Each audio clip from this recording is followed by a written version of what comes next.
In this video, we will revise the important concepts related to breathing. So, we will basically cover the following topics. First, we will talk about respiration and its various steps. Next, inhalation, exhalation, and then we will also measure the lung volume using spirometer. And finally, we will talk about gas exchange and alveoli. So let's first talk about respiration. So what is respiration?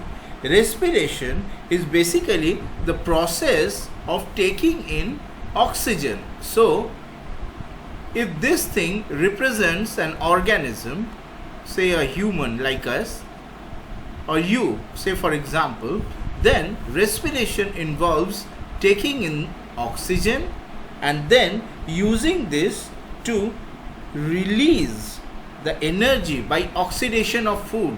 So there is oxidation of food. And what is oxidation? Oxidation means the reaction with oxygen, and as a result what you get is energy. So as a result of oxidation we get energy, and that energy is used to run the organism or you. So basically you are able to see this video, work, use your fingertips, and all that is due to the energy released by oxidation of food. And also the result will be some waste products, which are basically carbon dioxide that you exhale out and water which remains in your body and is later excreted. Okay, so that's the whole idea. Now in a way, so respiration can be thought of as a two-step process. The first is step 1, which is external respiration, and that is today's topic, breathing. And the second one is internal respiration, which is cellular respiration. So let me little bit talk about it. Now this external respiration or breathing is basically taking in rich air, that is air which is rich in oxygen, that is inhalation, and giving out carbon dioxide. Okay, so this thing you see over here, so you see this picture. So basically breathing involves this process.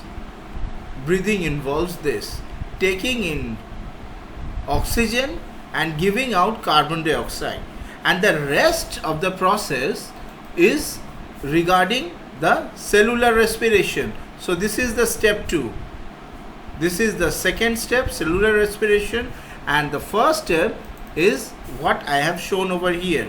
This is the first step, which is breathing. Okay, it is important to note that this internal respiration occurs in the body cells.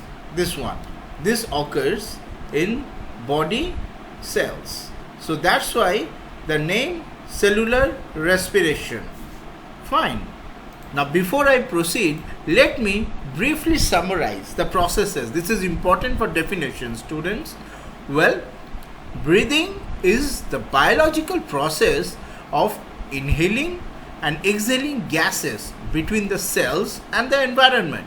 And the mechanism of breathing involves various respiratory structures such as windpipe, lungs, and nose, that we will see later on. Now what about respiration, or the second part in general, cellular respiration? This is basically a chemical process.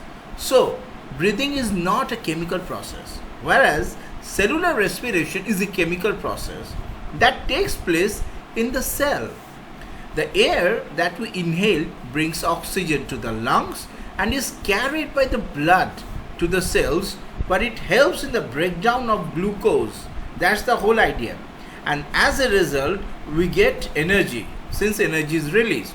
Now this energy is used by the cells of our bodies to carry out various functions. Now before I talk about inhalation and exhalation in details, let me first talk about these 4 concepts. The first is chest cavity. What is that? Basically it's the entire area over here that you can see over here, this entire place which where you will see the lungs over here. See, these are the lungs, these two structures, right? These two structures are the lungs over here, and then you also have the rib cage, which is there to protect you. Let me show you again. The rib cage is this structure, this bone structure that you can see over here. Okay, this entire structure, basically this is there to protect the internal organs inside the chest cavity. And what organs are there? Lungs, heart. Okay, so this is there for protection, the rib cage.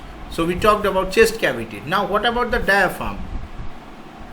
Well, you see the lower end of the chest cavity. So this is entire the chest cavity, and its lower part, as you can see here, there is actually a muscular sheet over here, and that is your diaphragm. Okay, and breathing basically involves the movement of both the diaphragm as well as the rib cage. So breathing is basically the movement of these two, and we have already talked about lungs as well. Okay, let's first talk about the concept of inhalation. That means air is drawn inside the lungs. Okay, so air comes in the lungs, but how will air come in? For that, what happens is that as we breathe in, the entire area of this chest cavity, it actually expands. So if this is your normal representative chest cavity area, it expands and it forms like this. Okay, see the arrows over here. So the entire chest cavity expands, and even the diaphragm moves down. As a result, the entire volume of this area, this increases little bit. Okay, say for example, the new position of the chest cavity is somewhat over like this. Okay, and the older one is below.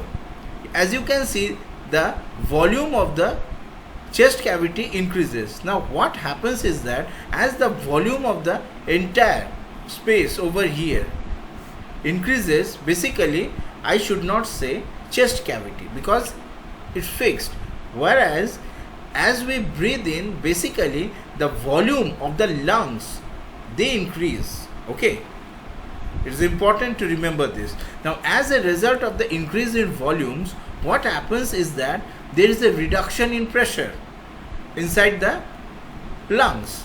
Now this reduction in pressure results in a very interesting thing. You see, as the pressure inside the lungs decreases, so if this is a lung, if the pressure decreases and there is a pathway like this which is connected to the outside air, and outside air pressure is high, then the air will flow in from high pressure zone to low pressure zone, and this is the process of inhalation, right?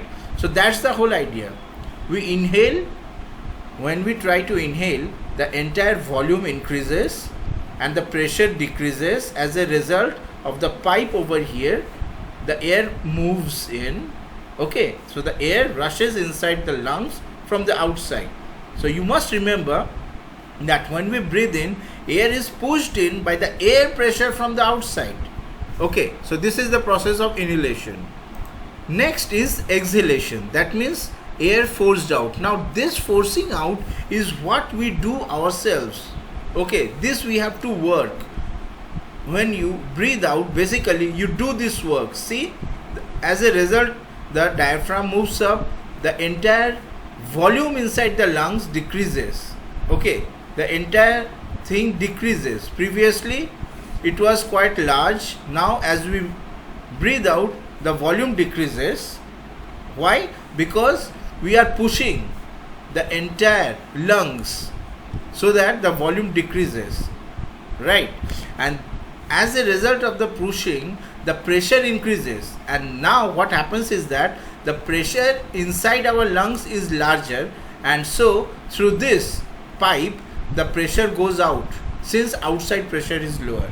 So the entire idea of breathing depends on the principle of physics of difference in pressure.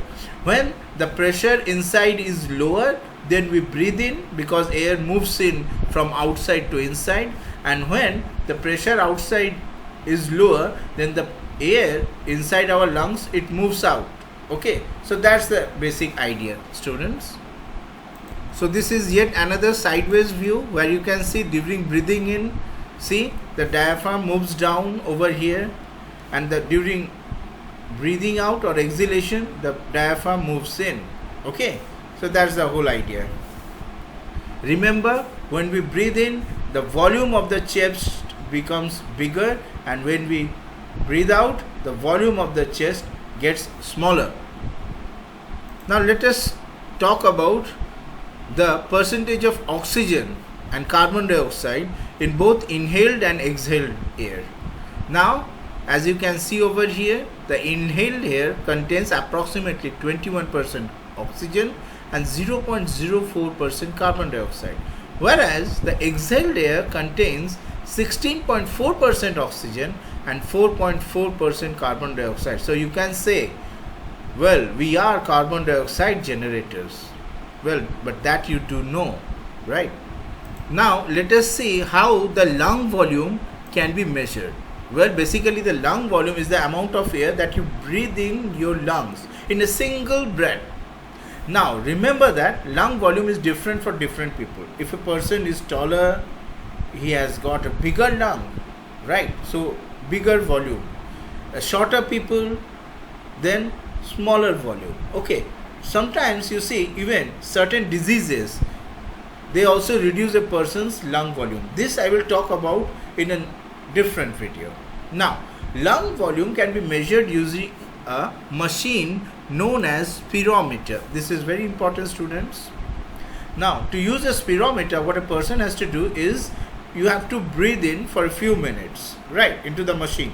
Now, the volume of the air that is breathed in and out is measured and plotted. So you see the lung volume is high and low, high and low, high and low. Now tell me, which one is breathing in?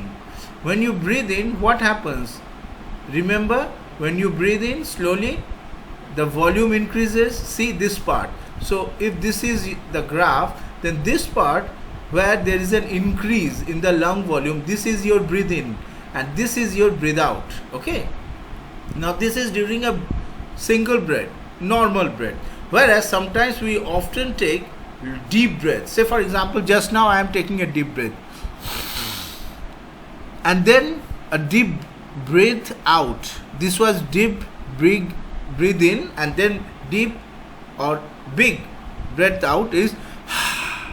Now this time you see the volume increase and decrease is significantly larger compared to your normal volume. Okay, so these are the things that you should understand, students, and here we have used the concept of physics for understanding the measurement of lung volume.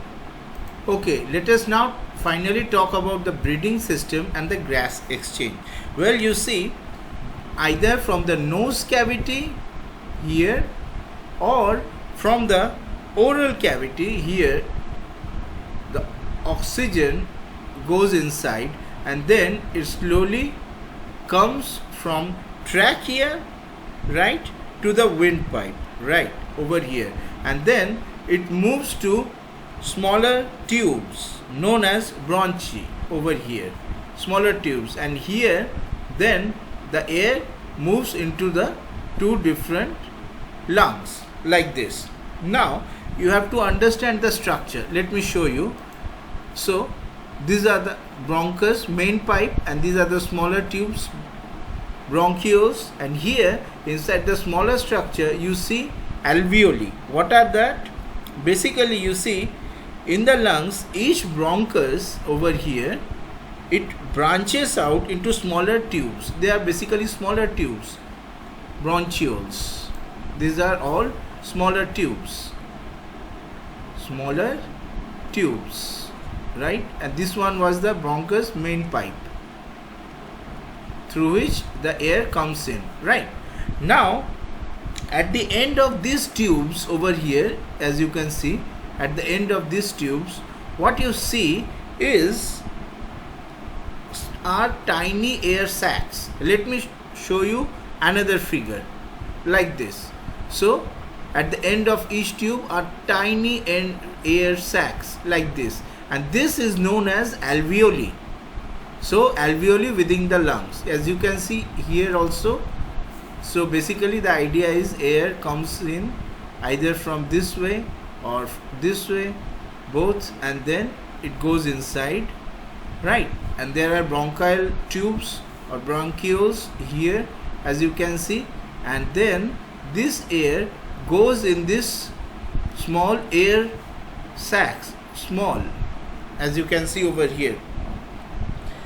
These sacs are known as alveoli. Now remember that each lung approximately contains 300 million alveoles. 300 million alveoles. That's their number. Now the air we breathe in eventually reaches these air sacs, and these sacs are surrounded by blood vessels, as you can see over here. See the blood vessels over here. Okay, let me show you another picture. See the blood vessels. So these are the air sacs, alveoli, and the blood vessels are surrounding them. Okay, now the oxygen present in the air we breathe in goes into the blood contained into these air sacs. Contained in these blood vessels. So basically, as you can see over here, the oxygen present in the air which we have just breathed in goes into the blood contained in these blood vessels, right? And the carbon dioxide present in the blood as a waste, it passes out to the blood, out of the blood, right? Not into, out of the blood, into the air sacs. And then that carbon dioxide, you see over here, it basically goes out and then finally goes out, again out. So red one was oxygen and the green one was carbon dioxide. That's the whole idea, as you can see. Okay, and the blood takes the oxygen to all the cells of the body where it is used to get the energy from the food. That's the basic idea. So remember this alveoli's importance and the capillary network surrounding the alveoli. In the next video, I will talk about what happens to humans and what are the various scenarios when alveoli or our lung, the entire system, is disrupted. Something bad happens.